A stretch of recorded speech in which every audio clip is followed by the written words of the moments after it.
ठीक है। एक्सरसाइज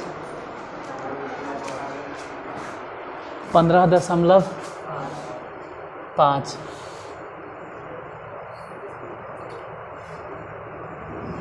केसी Sinha 11th class, chapter के नाम sequences and series. Question number आज बताना है 6। पहले क्वेश्चन लिखो जो हम लिखवाएंगे। कोई बात नहीं, एक्सरसाइज दिखाई दिया कुछ नहीं? अच्छा छोड़ो, अब कर देंगे, ऊपर कर देंगे। क्वेश्चन लिखिए, एक्स और वाई के बीच संबंध ज्ञात कीजिए। एक्स और वाई के बीच संबंध ज्ञात कीजिए।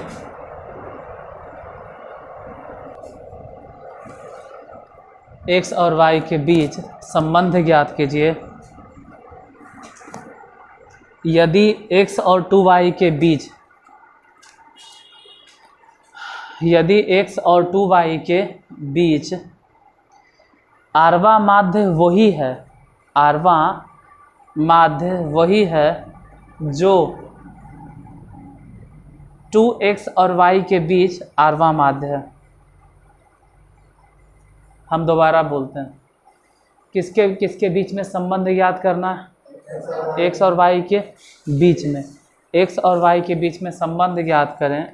यदि x और 2y के बीच में आरवा माध्य वही है, x और 2y के बीच में आरवा माध्य वही है जो 2x और y के बीच में आरवा माध्य है। प्रत्येक स्थिति में n माध्य रखे गए हैं। प्रत्येक स्थिति में n माध्य रखे गए हैं।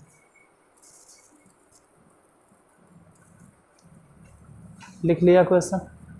देखो, दो कंडीशन है, एगो है x और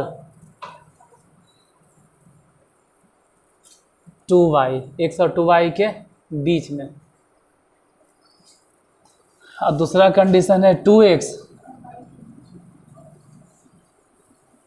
और y के बीच में। हालांकि दोनों ही कंडीशन में, जैसे पहले कंडीशन की हम बात करें या हम दूसरे कंडीशन की बात करें, इसमें अगर देखें कि एम्स कै गो बोल रहे हैं टोटल, तो एम्स की संख्या कितना है? n। लिखवाए होंगे कि प्रत्येक स्थिति में n माध्य रखे गए। मतलब इधर भी अगर पूछे कि एम्स कितना है, तो इधर भी एम्स है n। प्रत्येक स्थिति में माध्यों की संख्या n है। तो इधर आरवा माध्य ज्ञात करो। इसे ए आर पूछ रहा है, तो ए आर के फॉर्मूला तो सिंपल हो गया कि प्रथम पद में और आर डी जोड़ दो। तो इस क्वेश्चन में अगर बात करें तो प्रथम पद है x और r रहने दो। अगर बात की जाए कि डिफरेंस, तो डिफरेंस के सूत्र बताए थे b माइनस ए। इसमें b मतलब कितना चलेगा? 2y माइनस ए मतलब कितना चल रहा है? x बटा n+1, तो n+1 हो गया। चल भाई, इस तरफ आरवा माध्य ये निकल गया। ज़रा उस तरफ भी एक बार चेक करें कि उस तरफ आरवा माध्य क्या आएगा? A R. तो वही a प्लस आर डी, इधर भी वही सब सूत्र चलेगा, a प्लस आर डी। लेकिन इस तरफ a कितना होगा? Plus are. डिफरेंस के सूत्र बोलो, b माइनस ए बटा n+1। लेकिन इसमें b अलग है। b कितना है? यहाँ पे b है y माइनस ए है 2x बटा में n+1। क्वेश्चन में कह रहा है, अगर हम प्रश्न से देखें अकॉर्डिंग टू क्वेश्चन, तो प्रश्न ये कह रहा है कि इसका आरवा माध्य और उसका आरवा माध्य दोनों ही क्वेश्चन में देख लो दोनों ही, क्वेश्चन में देखो दोनों ही आपस में बराबर है। x और 2y के बीच का आरवा माध्य वही है जो कि 2x और y के बीच का आरवा माध्य। इसका आरवा माध्य हो गया x plus r into 2y minus x बटा n प्लस 1 बराबर, उस तरफ बोलो,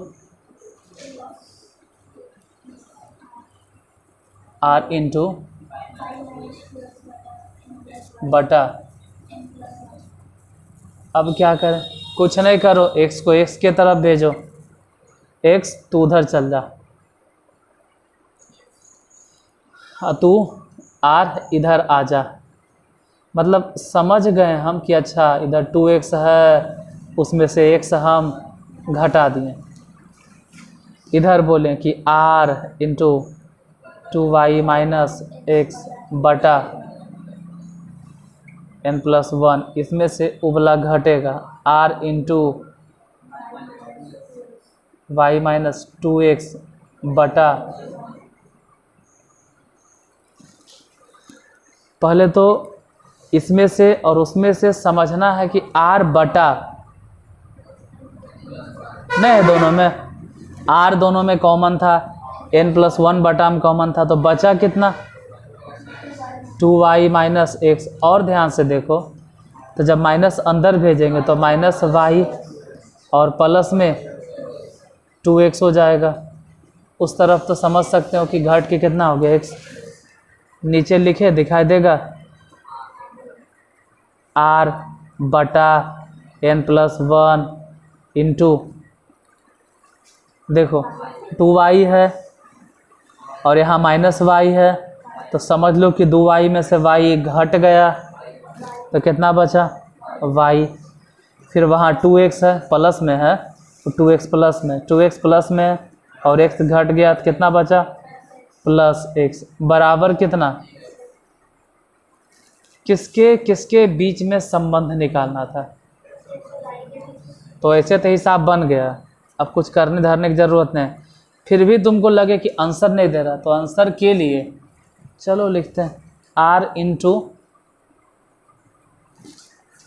वाई प्लस एक्स, तो लिखो y plus x is equal to n plus 1 जो दिखाई दे रहा है ना, इसको यहाँ से उठाओ, उठो उठो उठो और उधर जाओ, तो बोलेंगे कि x में गुना हो गया कितना n प्लस 1। फिर भी कहेगा कि आंसर नहीं दे रहा, तो ठीक है r इंटू, चाहो तो गुना कर दो, गुना भी कर सकते हैं, मतलब हम गुने करिए देते हैं, r y plus r x. ऐसे तो हिसाब आपका बन गया है, लेकिन हमको क्या पता कि आंसर यही दे रहा है, हम क्या पता कि हमको आंसर यही देगा, तो हम गुना करते जा रहे हैं, जहाँ आंसर आ जाए। ये गुना करेंगे तो एन एक्स प्लस में एक्स। फिर अब हम क्या देखें कि जितना money x x x x है ना, सभी एक्स उठाएंगे, अब बोलेंगे जो एक तरफ उधर, इधर आर वाई ठीक है, बाकी एक्स उस तरफ जाओ, जैसे एन एक्स है, माइनस में आर एक्स है और प्लस में एक्स है, सब एक्स एक तरफ हो जाएगा। फिर बोलेंगे आर वाई, सब में एक्स है ये, चल बाहर आओ सब, तो बचेगा एन माइनस आर प्लस 1। अब इससे ज़्यादा हम कुछ नहीं कर सकते, तो बोलेंगे आंसर चाहिए। एक बार आंसर चेक करो, तो यही हो गया। तो कहाँ आंसर होगा, इससे तो यही बन गया है। फिर भी तुमको लगे कि हम कैलकुलेट कर सकते, तो जब तक कैलकुलेशन होता है कीजिए, नहीं समझ में आ रहा है छोड़ दो, ऐसा नहीं कि गलत हिसाब है, बन गया। देख लो एक बार, x और 2y के बीच, तो इसको माने थे हम क्या a, और 2y को माने थे क्या b, n तो ये है। यहाँ पर अगर देखें तो 2x को माने थे a और y को माने थे b, और उसके बीच में n समांतर माध्य निकालना था। तो ए आर निकालने का फॉर्मूला था a प्लस आर डी।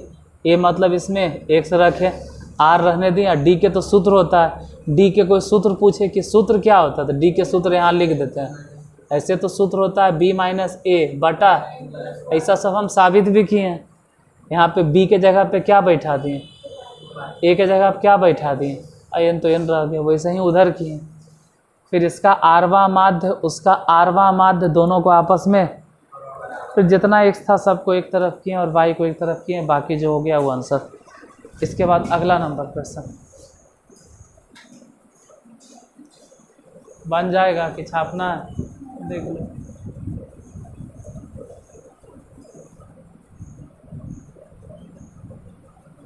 तो नेक्स्ट क्वेश्चन लिखो। नहीं बना तो क्या दिक्कत है, आज रात को ये वीडियो मिल जाएगा। अरे आज नहीं तो कल, कल नहीं तो परसों, 1-2 दिन में तो मिल ही जाएगा। 7वां नंबर क्वेश्चन देखो। यदि क्वेश्चन नंबर 7 है, यदि a to the power n plus b to the power n बटा a to the power n minus 1 plus b to the power n minus 1 a तथा b के मध्य समांतर माध्य हो, समांतर माध्य हो तो n का मान ज्ञात कीजिए। लीजिए हम पूरा लिख दिए क्वेश्चन। हम बोल भी देंगे, ऐसा नहीं कि लिख दिए तो दोबारा नहीं बोलेंगे। क्वेश्चन में यही है कि यदि a to the power n plus b to the power n, वहाँ लिखल है यदि a to the power n plus b to the power n बटा a to the power n minus 1 plus b to the power n minus 1 a तथा b के मध्य एक समांतर माध्य हो। एक लिखना भूल गए, एक समांतर माध्य, तो n का मान ज्ञात करें।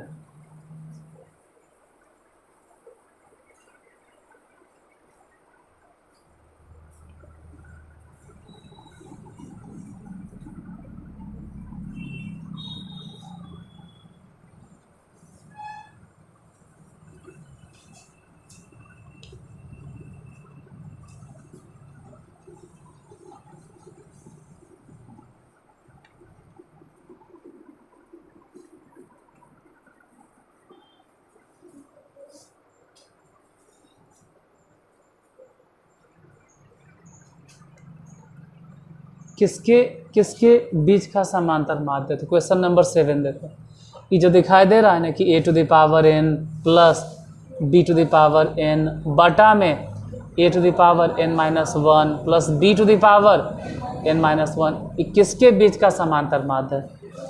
a और b।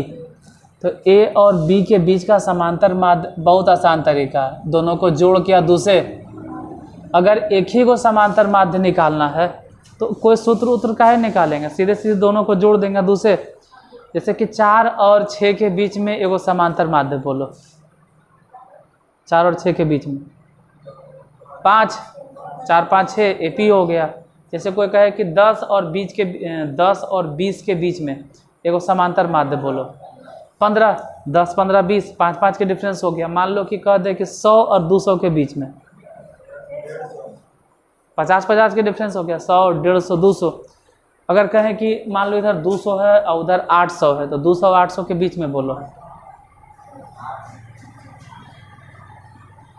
500। 2 और 800 के बीचों बीच में कौन आएगा? 500। जैसे 200 से 500, 500 से 800, कितना डिफरेंस हुआ? 300 के।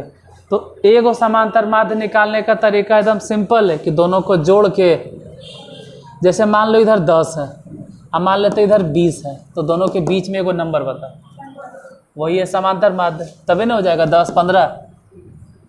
तो दो संख्या के बीच में अगर एगो समांतर माध्य निकालना तो सिंपल, दोनों को जोड़ो और दूसरे भागा। अब क्या करना है? कुछ नहीं, अब तिरछा तिरछे को ना 2 गुना कर देंगे तो 2 a to the power n, 2 यहाँ गुना कर देंगे 2 b to the power n।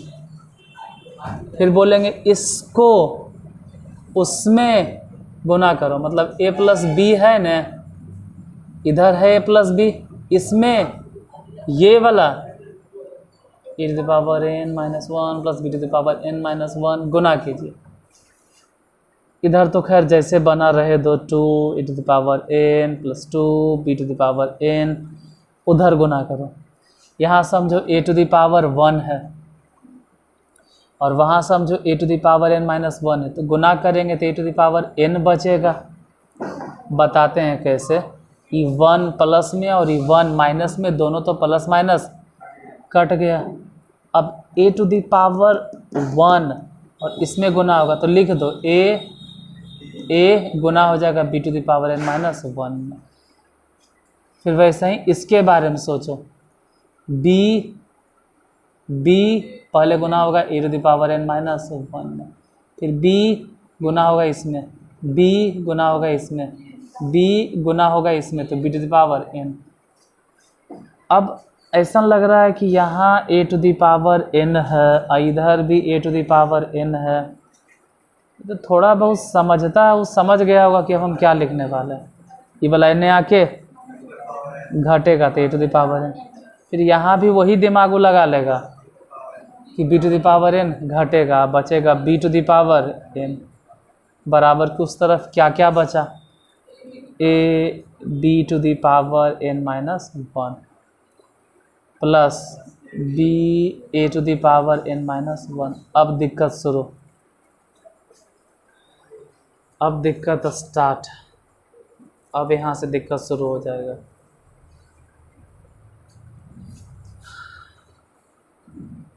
बताते क्या शुरू होगा, इसमें b⁻ कितना है, n, ध्यान देना है जाता। अब b⁻n, तो n के मतलब मान लो 100, कितना 100। अगर यहाँ n मतलब 100 है तो एजा दिमाग लगाओ कि b के पावर कितना, 99। अगर एजा n मतलब हम मानते हैं 500, तो एजा दिमाग लगाओ b पे पावर कितना, 499। मतलब b के पावर अगर n है तो इससे एक कम पावर वहाँ पर है। इसका ये मतलब हो गया कि इसको इधर लाओ चाहे उसको इधर ले जाओ, कुछ तो करो। तो हम ये बोलते हैं कि a⁻n, इसके साथ में हम बैठा देंगे उसको ba⁻n-1। कोई दिक्कत, गौर से देखो, कोई दिक्कत? हाँ, यहाँ प्लस नहीं होगा, यहाँ पे क्या होगा, माइनस, इधर आके माइनस हो गया होगा। वैसे ही दूसरा फिर बोलेंगे, ये b⁻n है, इसके साथ में बैठा देंगे माइनस में a⁻n-1 बराबर इधर कितना बचा, 0। अब क्या करें, तो इसमें से और इसमें से कॉमन क्या लेंगे, हाँ a⁻n नहीं n-1 समझाते हैं, टेंशन नहीं लो। यहाँ a⁻n मतलब मानो 100 पावर, कितना पावर, और यहाँ कितना पावर 99, यहाँ 100 पावर, वहाँ तो तुम ही बोलो 100 निकालें या 99 निकालें, कॉमन 100 लें कि 99 लें, 100। अरे जैसे देखो a⁻5 है, a⁻4 है, मतलब 5 और 4 है, तो कॉमन क्या लेंगे, a⁻5 कॉमन लेंगे कि 4 कॉमन लेंगे। कॉमन के मतलब है कि जो दोनों में मिलेगा वही नहीं लेंगे। तो 5 तो इसके यहाँ नहीं ना है, तो हम अगर कॉमन लेते भी तो a⁻ कितना लेते, तो वैसे ही a⁻n मतलब 100 पावर, और यहाँ a⁻n-1 मतलब 99 पावर। तो यहाँ पावर 100 है, वहाँ पावर 99 है, तो 100 पावर 99 पावर में से कॉमन क्या लिया जाएगा, 99। फिर भी यहाँ से a तो बचेगा नहीं एगो, और यहाँ से बचेगा b प्लस, वैसे ही दिमाग लगाओ इसमें, यहाँ b⁻100 मान लो ना कि भाई 100 है, और यहाँ कितना 99, तो हम कॉमन क्या लेंगे 100। अरे b⁻n-1 कॉमन लेंगे तो बचा क्या, b माइनस a, यहाँ से b बचेगा और वहाँ से बराबर 0। लेकिन अच्छा नहीं लग रहा, एजा a माइनस b और जा अच्छा नहीं लग रहा, ये नहीं अच्छा नहीं लग रहा, ऐसे नहीं होना चाहिए। नीचे लिखे दिखाई दे रहा, हम ऐसे लिखते हैं माइनस, अब बाहर माइनस जैसी बाहर आ गया a plus b minus b। हाँ अब ठीक है, जब ये माइनस b वहाँ भी a माइनस बी। अब दोनों में से कॉमन ले लो, यहाँ से भी वहाँ से भी, a माइनस बी कॉमन, तो बचा कितना, a to the power n minus one, घटाओ b टू द पावर बराबर, तो a to the power n minus one घटाओ b to the power n minus one बराबर। कोई कहेगा ये वाला हिस्सा कहाँ गया, करना उन्हें जाके 0 निकालना है। कोची क्वेश्चन में निकालना क्या है, लिखल है वहाँ n का मान, तो अब इसको लिखेंगे a to the power n minus one बराबर b to the power n minus one. अब क्या करेंगे ना, आओ इधर, जैसे यहाँ देखो ये वाला टर्म जब उस तरफ गया तो प्लस में हो गया। अब कहो कि इसके साथ नहीं कुछ तो कितना, एक तो यहीं बैठ, एक तो रुक, हम आते हैं घूर के, a to the power n minus one, एक तो रुक हम आते हैं, अब b to the power n minus one बटे में ना हो जाएगा। नहीं समझ में आ रहा, ये ना कि बटे में ना होगा। तू सोच रहा होगा कि इन्हें माइनस हल है तो उन्हें गया प्लस, फिर ही पटी आएगा तो फिर से घटाव हो जाएगा। हम घटाव नहीं लिख रहे हैं, अब हम लिख दिए क्या, बटा में। अब इसको बोलेंगे a बटा b to the power n minus one. क्यों भाई, अरे दोनों पे पावर तो सेम था, जब पावर सेम है तो लिखो। और एक को आप ऐसे लिखिए a बटा b टू द पावर 0, क्योंकि छठे सतमा आठवां नौवां दसवां में सिखा दिया जाता है कि a बटा b, b बटा a, c बटा d, बड़ा बड़ा बड़ा बड़ा बड़ा कुछ रहे, किसी पे भी पावर अगर 0 रहे तो उसका मान कितना, बोलेगा कि जा आप यही काहे दिए, कोई कारण बताइए। a बटा b काहे दी, क्योंकि इधर भी a बटा b था तो उधर भी लिख दिए a बटा b। अब बेस और बेस इक्वल है तो बोलो पावर भी इक्वल होगा, मतलब n माइनस वन बराबर 0, तो n बराबर कितना हो गया 1। एक्सरसाइज 15.5 खत्म। अब 15.6 में नया चैप्टर तो नहीं बोलेंगे, प्रोग्रेशन नया टॉपिक बदल जाएगा। अभी तक चल रहा था एपी मतलब अक्षय पांडे, अब कल से स्टार्ट हो जाएगा आपका जीपी। अब जी से जो भी नाम बोलो भाई। तो 15.6 जीपी है, अब कल से स्टार्ट होगा, आज इससे ज़्यादा नहीं।